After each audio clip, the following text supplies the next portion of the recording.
The credit report tells them your borrowing history. Based upon their credit report, the lender determines how much to charge you for the loan and whether or not to approve you for the loan or not.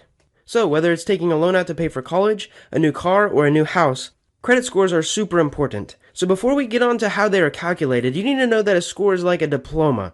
It's just a number that averages your history. You can look up your credit report, which has all the information on your borrowing on it, just like a grade report. But lenders, like banks and businesses, don't want to spend 15 minutes analyzing how well you pay back your loans, especially when they might have 300 applicants that day. Instead, credit bureaus use an algorithm, which is occasionally updated to give you a number, a credit report, a credit score.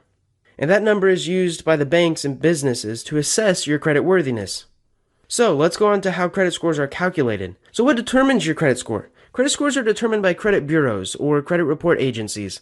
But to get your credit score, you have to start with the credit report. Credit bureaus are simply companies that gather your financial information onto a report called your credit report. In the US, there are 3 main credit bureaus: Equifax, Experian, and TransUnion.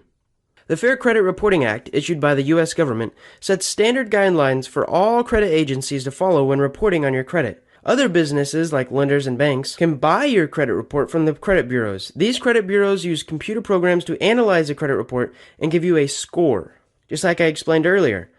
This software scans a report for qualities, patterns, and potential pitfalls in your borrowing history. The credit score is usually what most lenders look at. With so many loan applicants, they don't have the time to wade through pages and pages of each person's credit report, so they just come up with a number. Credit scores make it easier and faster to determine your loan eligibility for applicants. So, how can we reverse engineer this? What factors make up your credit score? Each credit bureau puts out a credit score, or a FICO score. FICO credit scores range from 300 to 850. Now, the score is made up of the following factors. 10% of it is the type of credit. So is that an auto loan, a home loan, a credit card, a student loan? This makes a difference, but not very much. On to the next 10%. So new credit is basically your credit-seeking activity. Statistically, if you are seeking lots and lots of new credit in a short amount of time, you are seen as risky, which makes your score go down and your interest payment go up. Credit bureaus check these by something called hard inquiries, which is a term anytime a lender checks your score.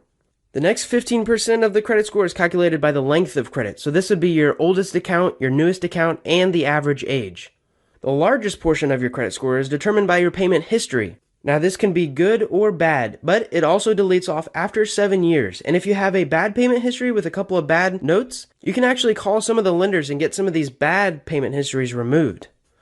The last 30% is the amount owed. So this is called credit utilization, which is the percentage of how much you've actually borrowed divided by how much you can borrow total.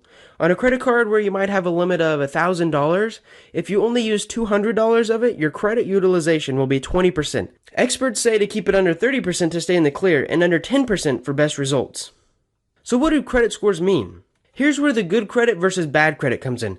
A high credit score is a sign of a good borrowing history. The lower your score, the harder it is for lenders to approve your loans. They will see you as risky and they won't want to give you money. It's common for lenders to set rules their applicants must fit in order to sign a loan with them. Like one lender might not approve scores under 650. The same lender might approve scores between 650 to 720, but give them a higher interest rate. Then for scores that are over 720, they might get a low interest rate. So here's why credit scores are important in your future. Like we said before, good credit scores are important for securing loans. Securing loans mean that you are better equipped to accomplish your purchasing goals, like buying a house or a car, or even paying for college.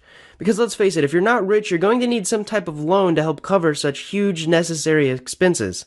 And even if you do have a ton of spare change laying around, it's a good idea to keep some credit active to keep your score high. Credit is not bad. It is when you use it irresponsibly that it can have downfalls. For some people like me, paying $400 on total interest for a car loan is worth the 100-point increase over 3 years.